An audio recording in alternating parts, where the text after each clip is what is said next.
नमस्कार, दुनिया इस हफ्ते प्रोग्राम में आपका स्वागत है। मेरा नाम है खुशहाल। आपको यह बताते हुए हमें बेहद खुशी हो रही है कि हाल ही में हुए सिविल सेवा मुख्य परीक्षा 2022 में दुनिया इस हफ्ते कार्यक्रम ने सफलता का परचम लहराया है। सामान्य अध्ययन पेपर 2 में अंतर्राष्ट्रीय खंड के 75% सवाल सीधे इसी कार्यक्रम से आए। इन प्रश्नों के जो भी संभावित उत्तर हो सकते थे, उस पर हमने इस कार्यक्रम में चर्चा की है। इसलिए हमारे इस कार्यक्रम को हर बुधवार, शुक्रवार और रविवार सुबह 10 बजे जरूर देखिए और अपने दोस्तों से भी साझा कीजिए। आइए अब खबर पर लौटते हैं। लिटिल बॉय और फैट मैन, ये दो वो नाम हैं जिनकी वजह से 2 लाख से ज्यादा लोगों की जाने गई। लाखों जख्मी हुए, कई घर बर्बाद हुए और पूरा का पूरा शहर तबाह हो गया। ये कोई इंसानी नाम नहीं है, बल्कि आसमान से मौत बरसाने वाले 2 परमाणु बम थे। ये जापान के हिरोशिमा और नागासाकी शहरों की तबाही का कारण बने थे।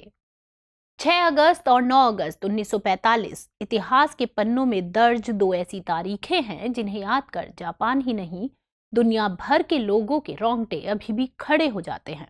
अपने लोगों को मरते और शहरों को खाक होते देख जापान ने द्वितीय विश्व युद्ध में 14 अगस्त 1945 को हथियार डाल दिया था।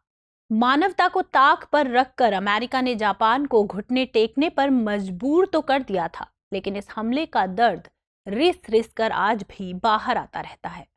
दुनिया के अब तक के इतिहास का यह पहला और आखिरी परमाणु हमला था, मगर रूस यूक्रेन युद्ध के मद्देनजर रूस की हालिया हरकतें बता रही हैं कि परमाणु मुक्त दुनिया का सपना शायद सपना ही न रह जाए।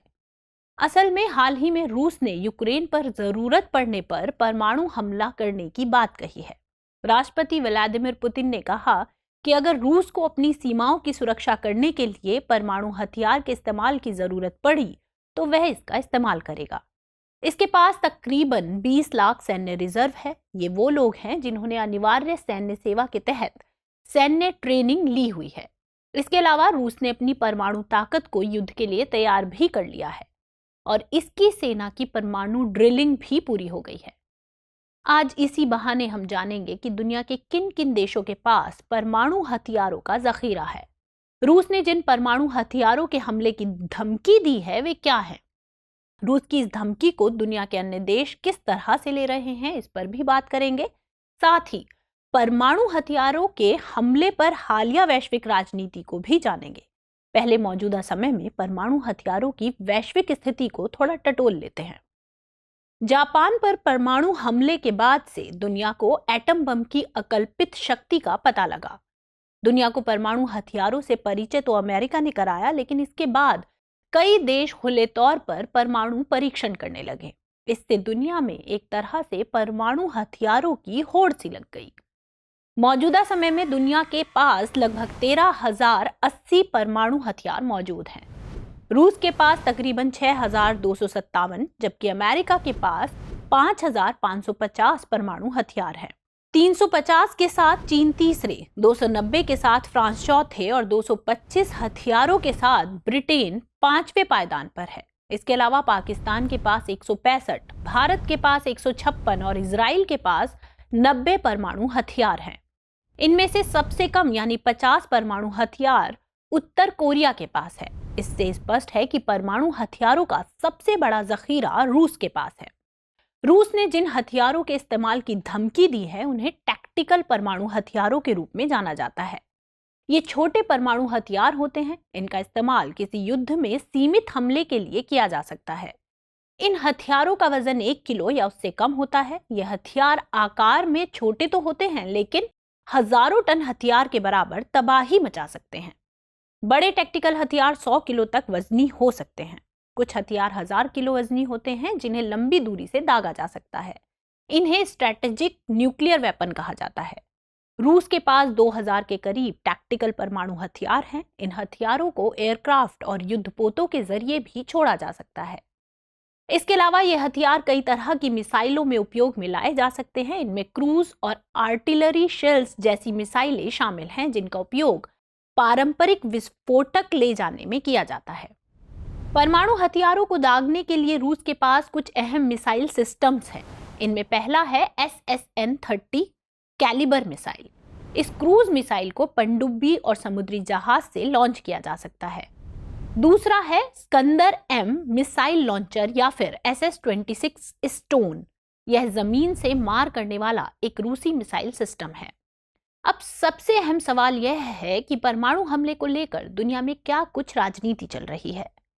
पहले समझते हैं कि आखिर रूस बात बात पर परमाणु हमले की धमकी क्यों देता रहता है। असल में रूस का कहना है कि पश्चिमी देश परमाणु युद्ध की आड़ में रूस को धमकी दे रहे हैं।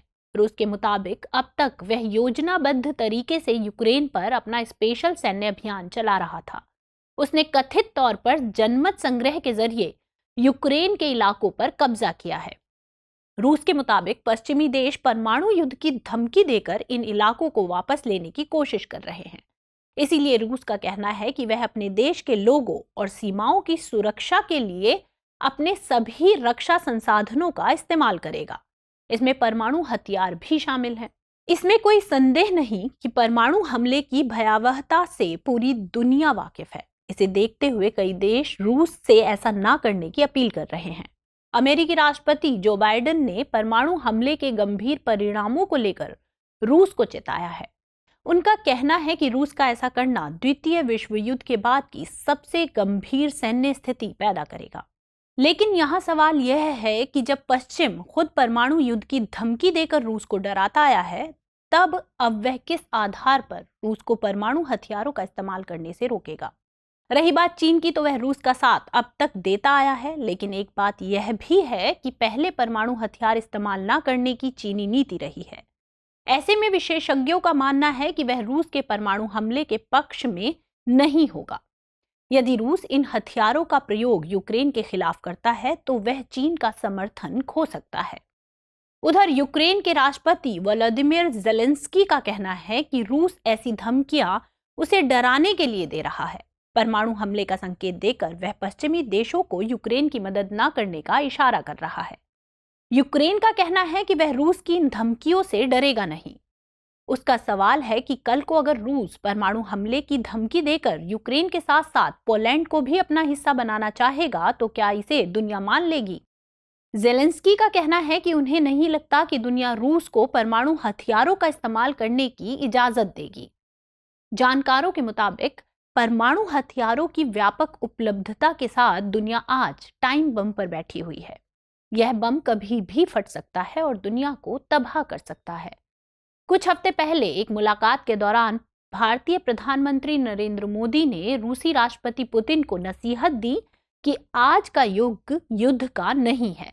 दोनों नेताओं के बीच यह मुलाकात उज़्बेकिस्तान के समरकंद में आयोजित शंघाई सहयोग संगठन की 22वीं बैठक के दौरान हुई। हाल ही में संयुक्त राष्ट्र महासभा के 77वें सत्र के दौरान बोलते हुए फ्रांसीसी राष्ट्रपति इमैनुअल मैक्रोन ने भी भारतीय प्रधानमंत्री की इस बात का समर्थन किया।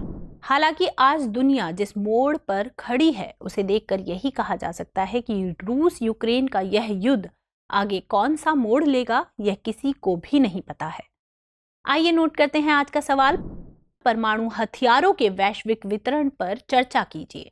रूस यूक्रेन के मद्देनजर परमाणु हमले की धमकी के पीछे की वैश्विक राजनीति क्या है, विवेचना कीजिए।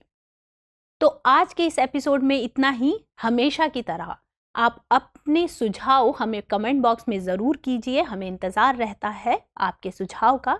मिलते हैं अगले एपिसोड में।